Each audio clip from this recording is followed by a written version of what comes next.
Évangile de Jésus-Christ selon saint Jean, chapitre 2, versets 1 à 11.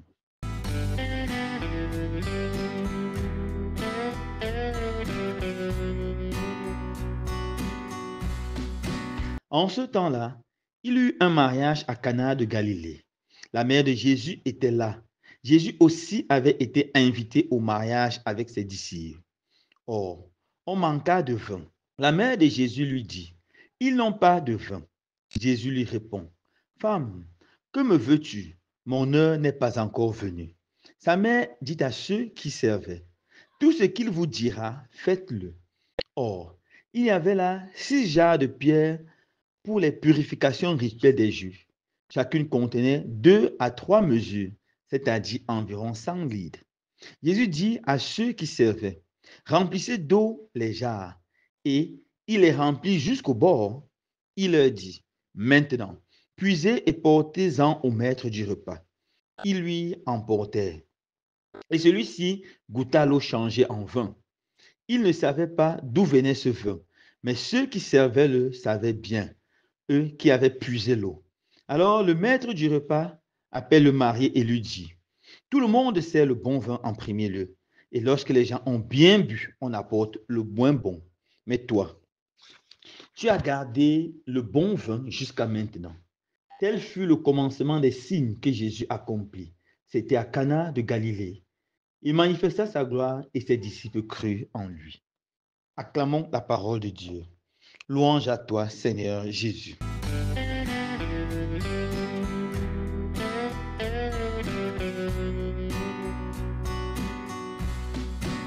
Frères et sœurs bien-aimés, aujourd'hui nous célébrons avec beaucoup de joie le deuxième dimanche du temps ordinaire dans cette année liturgique C. L'évangile de ce jour nous invite à visiter le premier miracle de Jésus, ou mieux encore le premier signe que Jésus a accompli. C'était à Cana, en Galilée. Certaines personnes organisaient leur mariage, leur noces, et ils ont invité plusieurs personnes. Mais parmi leurs invités, ils ont pris la peine d'inviter 2 personnes spéciales. La première, c'était Marie. Elle est la première mentionnée. La mère de Jésus était là. La première personne spéciale qu'ils ont invitée, c'était Marie. Deuxièmement, c'était Jésus. Jésus aussi était là avec ses disciples. Ces 2 personnes étaient là parmi tous les grands invités, les VIP. Et pendant la cérémonie, quelque chose se passe. Le vin commence à se faire rare. Finalement, le vin finit. La Vierge Marie, qui est une maman toujours attentive aux besoins de ses enfants, ouvre les yeux, se rend compte qu'il y a un malaise dans la salle. Elle se pose immédiatement la question, mais quel est ce malaise? Pourquoi un malaise? Alors, elle vient à l'évidence que le vin est terminé. Et elle voit la tristesse que ça va entraîner, l'embarras pour les mariés, la souffrance pour tous les ouvriers.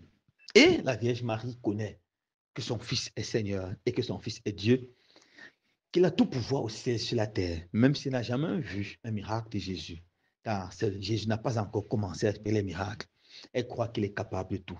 Elle va voir Jésus, elle lui dit, mon fils, écoute, ils n'ont plus de vin.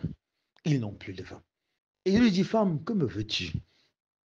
C'est des personnes mal instruites dans les Écritures disaient que Jésus a insulté ou manqué de respect à sa maman en l'appelant femme. Absolument pas. Femme, c'était l'appellation normale et respectueuse qu'on donnait à une femme en ce temps.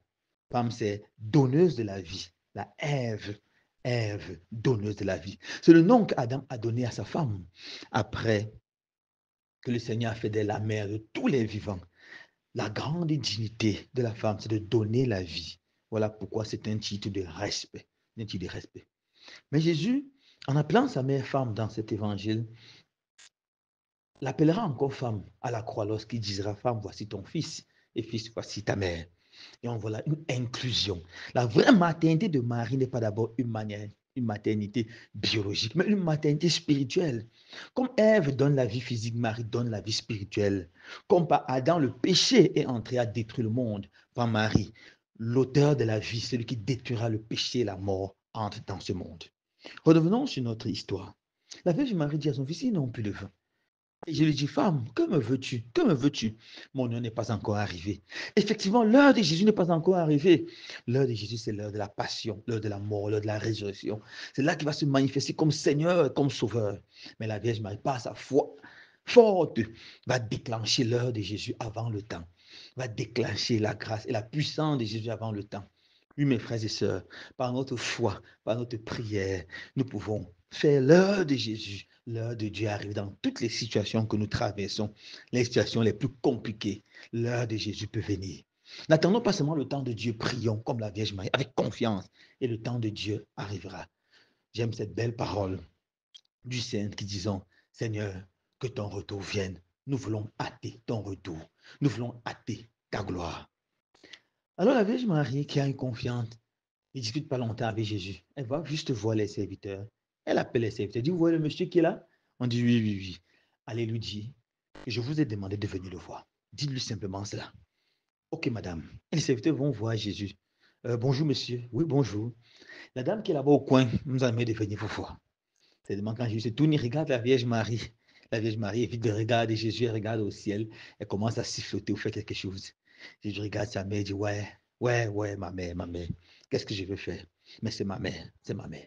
Je ne peux rien lui refuser. Alors Jésus dit, allez chercher les gros vases qui étaient là à l'extérieur, les gros fûts qui servaient d'ablution. C'était 6 gros fûts d'environ 600 litres chacun.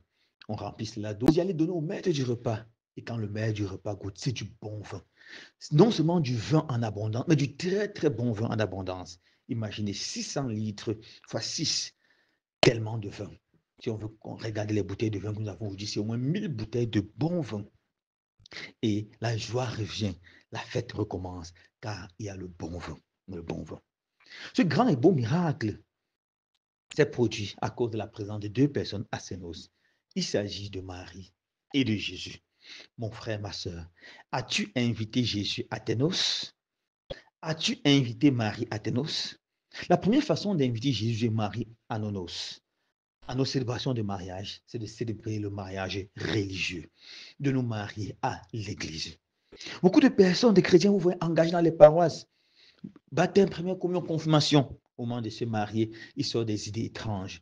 On va d'abord se marier comme ça, là, seulement civil ou traditionnel. Après 56 ans, on va faire le mariage religieux. C'est très mauvais. Quand on aura beaucoup d'argent, quand on aura fini de construire, quand on aura, non, c'est mauvais. Abandonner le mariage religieux, mes frères et sœurs, c'est une certaine façon de mettre Jésus et Marie hors de notre maison, hors de notre famille. Et c'est dommage. Pourquoi c'est dommage? Parce que lorsque on ne se marie pas à l'église, on est excommunié. On ne peut plus recevoir la communion, on ne peut plus recevoir les sacrements. Comment un chrétien peut vivre sans les sacrements, sachant que les sacrements, c'est la vie du chrétien? Comment un chrétien peut être malade, le prêtre est capable de donner le sacrement des malades parce qu'il s'est éloigné de Dieu, éloigné des sacrements? Comment un chrétien peut être à la messe de dimanche, pas communier parce qu'il s'est éloigné de Dieu? Mon frère, ma soeur, je t'en supplie, prends des dispositions pour célébrer rapidement ton mariage à l'église. Si ton mari refuse, essaie de le convaincre. Prie. Demande à Dieu de le convaincre. Demande à Dieu de t'inspirer. Si ta femme refuse, essaie de la convaincre. Prie. Demande à Dieu de te donner la méthode pour pouvoir la convaincre. Invite Jésus et Marie dans ta vie. Un mariage a une puissance grande. Il fait Dieu bénir et sanctifier notre amour. Et par le sacrement mariage, les époux ont certaines grâces qui peuvent prier. Est-ce que vous connaissez la prière d'autorité en s'appuyant sur la puissance du sacrement du mariage? Je vais vous raconter une histoire très belle racontée par Jean-Pierre dans un de ses enseignements. C'est un monsieur qui a flirté avec la Rose-Croix, la franc-maçonnerie, et à qui on a envoyé un esprit de peur. Il avait peur, dépression. Alors il a dû quitter le Bénin pour voyager en France, rencontrer des grands psychologues, psychiatres. Mais la magie ne faisait que grandir, grandir, grandir. Il avait tellement peur que lorsqu'il entrait dans une salle sans sa femme, il commençait à crier, ma femme, ayez pitié de moi. Sa femme était une fervente chrétienne, elle a assisté pendant ce moment de souffrance. Alors, la maladie, malgré tous les soins, la maladie faisait aller de mal en pire. Malgré même les prières, la magie allait de mal en pire. Alors, un jour, elle était en train de préparer. Son mari était dans au salon, était à la cuisine. Elle a suivi son mari crier. Oh, il vient me tuer, il vient me tuer. Et quand elle arrive au salon, elle voit son mari, il était tout en train de crier. Et sa main était debout, sa main de baisser. Elle dit, baisse ta main. Il dit, ils ont bloqué ma main, ils ont bloqué ma main. Et la femme, énervée maintenant, a dit, mais Seigneur Jésus, nous sommes mariés. Tu as dit dans ta parole que le mariage fait de nous une chair. Pourquoi lui, il voit ces gens, moi, je ne les vois pas? Pourquoi lui n'arrive pas à baisser, mais moi, je baisse ma main? Elle a dit, maintenant, ma sur la grâce de notre sacrement du mariage. Je te commande, baisse ta main. Il a baissé la main. Non seulement il a baissé la main, tous ces esprits de peur l'ont quitté totalement. Vous savez qu'elle était totalement, entièrement libérée. C'est ça la puissance du sacrement du mariage. Par le sacrement du mariage, on peut commander à son conjoint, à sa conjointe d'arrêter de boire, d'arrêter une vie de débauche. Tu peux dire, m'appuyant sur la grâce de mon sacrement du mariage, je commande à mon mari ou ma femme d'arrêter de boire, d'arrêter cette mauvaise vie. Car comment est-ce que nous sommes une chair et lui, il vit dans une vie aussi terrible? Par le sacrement du mariage, la puissance du sacrement du mariage, on peut demander une grâce spéciale à Dieu pour les enfants qui sont bloqués peut-être dans la vie scolaire. Le Seigneur vous a donné ses enfants. Vous pouvez demander au Seigneur de les bénir, de les sanctifier. En vous appuyant du sacrement du mariage, vous pouvez demander au Seigneur la grâce de l'enfantement. Seigneur Jésus, tu as dit en bénissant l'homme et la femme. Tu as voulu dans ton plan d'amour qu'il donne la vie. Seigneur, nous appuyons sur la grâce du mariage. Nous commandons la fertilité et nous commandons un enfant au nom puissant de Jésus. Le Seigneur écoutera et exaucera vos prières. Le Saint mariage vous ouvre à tellement de grâce et tellement de bénédictions. Alors, pour terminer, comment faire pour que Jésus Marie entre dans votre vie par le sacrement du mariage? Il demeure. Car le secret pour qu'un couple reste stable, c'est que Jésus et Marie soient là. Si Jésus et Marie sont dans un couple, jamais, jamais ils ne manqueront le bon vin. Ils ne manqueront pas le bon vin de la joie. Lorsqu'il y aura l'eau sale de la tristesse, des pleurs, des larmes, Jésus et Marie donneront le bon vin de la joie. Lorsqu'il y aura l'eau sale de la maladie, Jésus et Marie donnera le bon vin de la santé. Lorsqu'il y aura l'eau sale de la mésentente et des disputes, Jésus et Marie donnera le bon vin de la réconciliation et de la compréhension mutuelle. Lorsqu'il y aura le bon vin de la souffrance, Jésus et Marie donneront. Lorsqu'il y aura l'eau sale de la souffrance, Jésus et Marie donneront le bon vin de l'espérance. Alors, comment faire pour que Jésus et Marie restent toujours dans le couple? Il faut apprendre à prier ensemble, la prière en couple. En quoi consiste la prière en couple? C'est la prière de l'homme et de la femme. L'homme et la femme vont ensemble, se tiennent la main dans la main et prient. Lisent la parole de Dieu ensemble, méditent ensemble, confient au Seigneur leur foyer, leurs enfants, leur famille, leurs projets ensemble. Si tous les couples prennent l'engagement pendant cette année jubilaire de l'espérance, cette année, nous prierons ensemble. Vous allez voir comment votre ménage sera renouvelé, transféré. Même si l'on voyage et est loin pour une mission, pour un enterrement ou je ne sais pourquoi, vous avez les téléphones Android, vous avez les appels vidéo ou audio. À l'heure indiquée pour la prière, appelez-vous et priez ensemble. N'oubliez pas, si un jour vous rentrez, vous êtes tellement fatigué, ne vous endormez pas, arrêtez main dans la main, récitez un autre Père ensemble. Vous allez voir comment, en priant ensemble, ça va consolider, fortifier votre couple. Et cette prière ensemble, cette prière en couple doit aussi déboucher vers un dialogue. Prenez le temps pour dialoguer. Après avoir prié, dialoguer, parlez des problèmes du couple, parlez des problèmes de la famille, prenez des décisions et confiez ces décisions à la Vierge Marie. Elle intercédera pour votre couple. Que le Seigneur fasse de vous une famille selon son cœur. Que le Seigneur vous bénisse et vous donne d'être les couples qui vont le chercher de tout leur cœur et de tout leur âme. Maintenant, je conclus en disant un mot à tous ceux qui aspirent au mariage.